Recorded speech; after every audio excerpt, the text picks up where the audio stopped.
The show must go on. I know you guys are just processing the unpacked, but as I said, the show must go on. And up next is Samsung Galaxy S23 Ultra, which is going to take the traditional phone form factor to a whole new level. Samsung has been the best when it comes to the fingerprint scanner experience on their flagship phones ever since they first introduced this on the Galaxy S10 back in 2019. The 3D ultrasonic scanner has been reliable, accurate, and fast, but things could get ridiculously better if Samsung decides to adopt this latest tech from Qualcomm, the Ultrasonic Max scanner for the S23 Ultra. Yes, the Qualcomm 3D Sonic Max fingerprint scanner reading area is about 17% bigger than the previous generation, with the ability to enroll 2 fingers at once.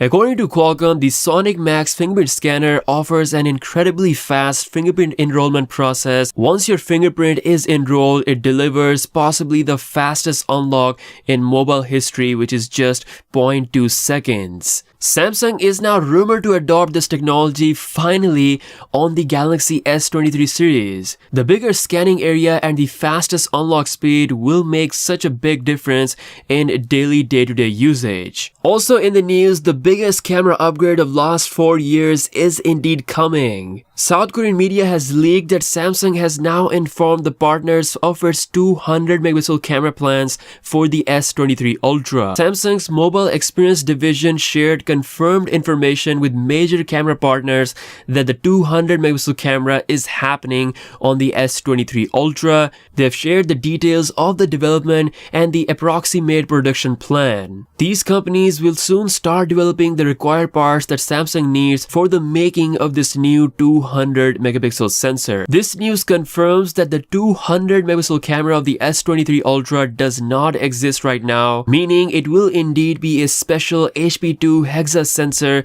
that Samsung has allegedly planned for the S23 Ultra series. As always, Samsung is keeping the best and the special sensor for their own flagship. Since the development is now about to kick off, I believe we're going to see a lot more leaks and details regarding the upcoming Galaxy S23 series. It's definitely going to be another epic year. Let me know what you think about the Galaxy S23 Ultra series. With that being said, I'll see you guys later. Peace out.